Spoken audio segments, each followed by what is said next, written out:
দেখো, সিক্সের গরিষ্ঠ ও লঘিষ্ঠ থার্মোমিটার, এটা কিন্তু ক্লাস সিক্স না, একজনের নাম। তো এই থার্মোমিটারের মান কি করে নেবে, উষ্ণতা সর্বোচ্চ এবং সর্বনিম্ন মানে গরিষ্ঠ লঘিষ্ঠ, এই মান কীভাবে ইনস্ট্রুমেন্ট থেকে, এই যন্ত্র থেকে নেবে, থার্মোমিটার থেকে নেবে, সেটা আজকে খুব সহজে, জিনিসটাই সহজ, খুব সহজে শিখিয়ে দেবো। দেখতে থাকো। আচ্ছা, বিষয়টি কিন্তু খুবই সোজা। এখানে দুটো বই থেকে ছবি রয়েছে, আমার কাছে আসল ইনস্ট্রুমেন্টটা এই মুহূর্তে নেই। একই রকম দেখতে হয়, দেখো এইটা একটু কালার আলাদা, এটা একটু কালার আলাদা, বাকি কিন্তু দুটোই এক। আমি দুটো বই ধরেছি সামনে, এটা রায়ান মার্টিনের বই আছে, এটা সমরেন্দ্রনাথ মোদকের বই আছে।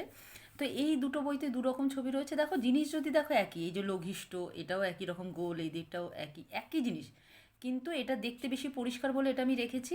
এবং এইটায় যেটা শেখাবো সেইটা ভালো আছে, সেই জন্য আমি এই দুটো তোমাদের দেখাচ্ছি। এবং স্কুলে যে ধরনেরই দেখতে হোক না কেন ইনস্ট্রুমেন্ট, জিনিসটা একই, কী করে শিখবে সেটা আমি দেখিয়ে দিচ্ছি। আমি খাতায় এঁকেও দেখাবো। একটা কথাই বলবো যে কিছু স্কিপ করো না, স্কিপ করলে কিন্তু শিখতে পারবে না। খুবই ছোট ভিডিও হবে এবং এর থেকে সোজা কোনো ইনস্ট্রুমেন্ট নেই। এই ইনস্ট্রুমেন্ট কিন্তু পরীক্ষায় আসার সম্ভাবনা খুব বেশি, কারণ এটাই সাধারণত দেওয়া হয়ে থাকে পরীক্ষায়। অন্যান্য ইনস্ট্রুমেন্ট অরে আসবে তোমাদের পরীক্ষায় অথবা প্রশ্নে, তবু এটা করো তাহলে কিন্তু। আচ্ছা, তাহলে ইনস্ট্রুমেন্ট থেকে কিভাবে রিডিং নেবে সেটা দেখাতে শুরু করি। দেখো, এই ছবিটা ভালো করে খেয়াল করো, এটা থেকে একটু পরে বোঝাবো, আগে সবার প্রথমে এই ছবিটা একটু ভালো করে খেয়াল করো। এই রকম তোমাদের কাছে একটা ইনস্ট্রুমেন্ট পরীক্ষার হলে থাকবে। আচ্ছা, একদম ভিডিও শেষে খুবই শর্টকাট একটা নিয়ম শিখিয়ে দেবো, সেটা অবশ্যই জেনে নিও। দেখো, এখানে লঘিষ্ঠ আছে, এখানে গরিষ্ঠ, মানে সব থেকে বেশি মান এখানে বেরোবে এবং কম মান এখানে বেরোবে। যেটা আমাদের খেয়াল রাখতে হবে সেটা হলো, এই যে লাল জায়গাটা দেখতে পাচ্ছ, এইটাই পরিবর্তন হবে এবং তার ফলে এই যে দুটো পিন কালো দেখতে পাচ্ছ, এরা স্থান পরিবর্তন করবে। এই কালো পিন দুটো স্থান পরিবর্তন করবে এবং এই কালো পিনের নিচের অংশটা দিয়েই কিন্তু পাঠ গ্রহণ করতে হবে, মানে মান পাওয়া যাবে। প্রথমে কি খেয়াল করবে, সবার প্রথমে দেখে নাও, এইখানে দুটো জিনিস দেখো, এখানে ডিগ্রি সেন্টিগ্রেড আছে, এখানে ডিগ্রি ফ্যারেনহাইট আছে আর ডিগ্রি ফ্যারেনহাইট। তার মানে এই যে মানগুলো এবং এই যে মানগুলো, এইগুলো সব সেন্টিমিটারে নির্দেশ করছে, সেন্টিগ্রেডে নির্দেশ করছে। আর এইগুলো আর এইগুলো, এগুলো সব ফ্যারেনহাইটে নির্দেশ করছে, ফ্যারেনহাইটের মান নির্দেশ করছে। এবার পরীক্ষার সময় দুটোই করতে হবে। কি করে শিখবে দেখো, মানগুলো আমি বোঝাই। এইখানটায় যদি ধরা হয়, এই যে গোলটা বলেছি নিচটাকে ধরতে হবে, তাহলে এইখানটার মানটা দেখো 30 আছে, তার মানে 30 মানে 30 ডিগ্রি সেন্টিগ্রেড গরিষ্ঠ। এটা আমি আর একবার অন্যভাবেও বোঝাবো, প্রথমে একটু বোঝানোর চেষ্টা করছি। আর এইটারই এই দিকে মান কত রয়েছে দেখো, 80, এদিকে কিন্তু বাড়ছে, 80-র পরে 100 আছে, 10টা ঘর আছে, 80-র পরে 100, 10টা ঘর মানে 80-র পরে 10 ঘর হলে তো 90 হয়, এক এক করে ধরলে, কিন্তু এক এক করে ধরলে হবে না, 2 করে ধরতে হবে, 2 করে ধরলে তবেই 100 হবে। তাহলে 80-র পরের দাগটা হলো 82, তারপরে 84, তারপরে 86, তাহলে এটা মোটামুটি 84কে নির্দেশ করছে। তাই যদি মান পাই, গরিষ্ঠ মান কত হবে, 30 ডিগ্রি সেন্টিগ্রেড, আর এখানে 84 ডিগ্রি ফ্যারেনহাইট। এটা হলো গরিষ্ঠ বেরিয়ে যাবে। এই পিনের নিচটাকে দেখতে হবে। আর লঘিষ্ঠর ক্ষেত্রেও তাই একই রকম। লঘিষ্ঠর ক্ষেত্রে কি হবে, এর পিনের নিচটা দেখো, এখানে প্রায় 20 থেকে একটু ওপরে, এইখানে আবার এক একটা ঘর সেন্টিগ্রেডের সময় এক একটা ঘর 10 করে বাড়ে। এইখানে বাড়ছিল, এইখানে যত ওপর দিকে যাবে কমবে, দেখো এই যে 30, 20, 10, 0 আবার মাইনাসে চলে যাচ্ছে। তার মানে 20 থেকে এক ঘর ওপরে মানে 21 ডিগ্রি সেন্টিগ্রেড। আর এর ক্ষেত্রে ফ্যারেনহাইটের ঘর দেখি, এক এক ঘর বলেছি 2 করে, তাহলে এখানে হয়ে গেল 70। 80 থেকে 5টা ঘর হলে 70, মানে 60 আর 80-র মাঝে 70। আর দুটো ঘর উঠেছে, তার মানে আরও 2 2 করে কমলো 4, তার মানে 70 থেকে আরও 4 কমে গেল, হয়ে যাবে 66।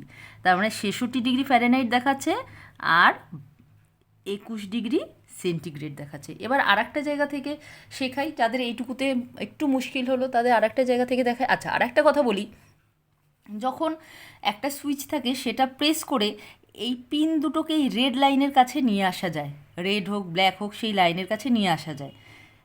এইভাবে প্রেস করে রেখে দেওয়া হয়, ইনস্ট্রুমেন্টটাকে, যন্ত্রটাকে রেখে দেওয়া হয় এবং পরের দিন একদিন অপেক্ষা করা হয় যে এই যন্ত্রটা এই পিন দুটো কত দূরে উঠছে।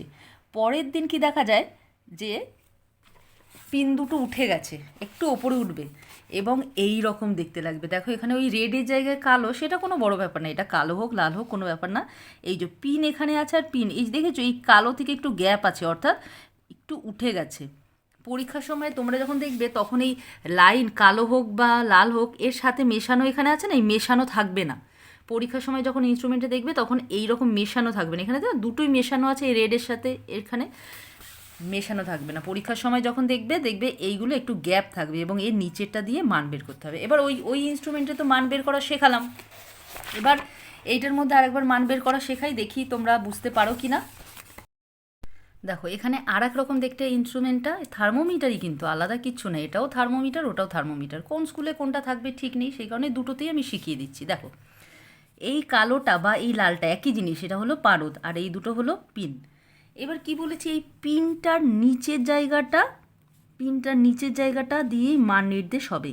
প্রথমে এই দুটো যখন এই পারদের কাছাকাছি থাকবে সেটা একটা সুইচ থাকে, সেটা প্রেস করে এটাকে কি করবে, এরম ওপরেও যদি থাকে, যেদিন তোমাদের পরীক্ষা তার আগের দিন সুইচটা প্রেস করে ঠিক এইখানে নিয়ে আসা হবে, এইখানে এই ইনস্ট্রুমেন্টের মতো।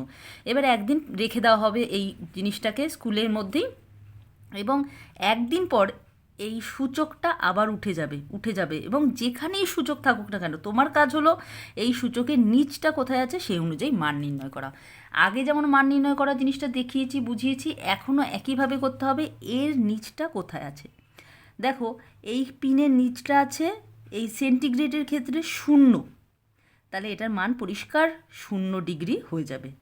আর ফ্যারেনহাইটের ক্ষেত্রে, এটা লঘিষ্ঠর কথা বলছি, আর ফ্যারেনহাইটের ক্ষেত্রে কী হবে, দেখো 30 থেকে 1 ঘর নিচে এবং 40 থেকে তার মানে 4 ঘর ওপরে, তাহলে 30 থেকে 1 ঘর নিচে, এখানে নিচে যত যাবে কত হবে বাড়বে। তাহলে 30 থেকে 5 ঘর পরে যদি 40 হয় তাহলে 1 ঘর কত পরে কী হবে 32 হবে। এটা খেয়াল রাখতে হবে যে আগের বার কিন্তু দেখো এইখানে একটা ঘর 10 করে 1 করে ছিল এই সময় সেন্টিগ্রেডে, হ্যাঁ এই লঘিষ্ঠ হোক বা গরিষ্ঠ হোক সেন্টিগ্রেডে কাছে কাছে মান ছিল, খুব কাছে কাছে, সেই কারণে একটা ঘর 10 করে ছিল। কিন্তু এইখানে দেখা যাচ্ছে একটু গ্যাপগুলো বেশি আছে এবং একটা ঘর 20 করে, সেই কারণে খেয়াল রাখতে হবে গ্যাপটা কত আছে। এইখানে যেমন এটার জন্যই দুটো ভ্যারি করে দেখাচ্ছি যে দুটো ইনস্ট্রুমেন্টে মান একই কিন্তু গ্যাপ, ধরো এখানে 0 পরে 10 এবং মাঝখানে 5টা ঘর, এখানে 0 পরে 10 ছিল মাঝখানে 10টা ঘর, বুঝে নিতে হবে এখানে 1 করে এগোবে এখানে 2 করে এগোবে, আর কিন্তু কোনো কঠিন কিছু নেই। এবার গরিষ্ঠটা বোঝাই তাহলে আর একটু ভালো করে বুঝতে পারবে। এইখানে নিচে যে মানটা আছে সেইটা এইখানে 100তেই ধরে নাও 100, তাহলে ফ্যারেনহাইটে কোনো সমস্যা নেই, 100 ডিগ্রি ফ্যারেনহাইট। এইটাতে সমস্যাটা কি, 40 এবং 30-এর মাঝে আছে এবং 40-এর পর 1 ঘর পরে আছে, তার মানে 30 থেকে 4 ঘর উপরে, তাহলে একটা ঘর 30 আর 40-এর মাঝে যদি 5টা ঘর থাকে তাহলে একটা ঘর কত করে 2, তাহলে 4টে ঘর উপরে উঠলে 8 ডিগ্রি উঠেছে, তাহলে 30 আর 8 38 ডিগ্রি সেন্টিগ্রেড হবে গরিষ্ঠ মান। এইভাবেই কিন্তু নির্ণয় করতে হয় মানগুলো, ঠিক আছে। এই দুটোর মধ্যে কিন্তু কোনো পার্থক্য নেই, একই জিনিস, যদি কেউ বুঝে নাও তাহলে কোনো সমস্যা হবে না। তাহলে এইভাবেই থার্মোমিটারের মান নিতে হবে এবং সেখানে এরকম একটা বক্স করতে হবে। এর ভিডিও আমি পরের দিন দেবো, পরের ভিডিওতেই দেবো, তোমরা পেয়ে যাবে প্লেলিস্টে। আর পরের ভিডিওতে এটাও শিখিয়ে দেবো, যদি কেউ এই ইনস্ট্রুমেন্টের রিডিং নেওয়াটা কঠিন মনে হয় তাহলে কিন্তু খুব সহজেই এই ইনস্ট্রুমেন্ট ছাড়াই তোমরা এই যে এই বক্স কীভাবে হবে, কীভাবে মান নির্ণয় করবে, এই যে ইনস্ট্রুমেন্ট ছাড়া, ইনস্ট্রুমেন্ট না দেখেই কী করে মান নির্ণয় করতে পারবে একেবারে সহজে, সেটা পরের ভিডিওতে দেবো। তাহলে আশা করি আপাতত যারা বুঝে নিতে চাইছো কাজটা, যে ইনস্ট্রুমেন্টটা থাকলে কিভাবে কাজ করবে, তাদের কিন্তু আমি বুঝিয়ে দিলাম। আশা করি কোনো সমস্যা হওয়ার কথা না। তাও যদি কিছু প্রশ্ন থাকে অবশ্যই আমাকে কমেন্ট করে জানিও।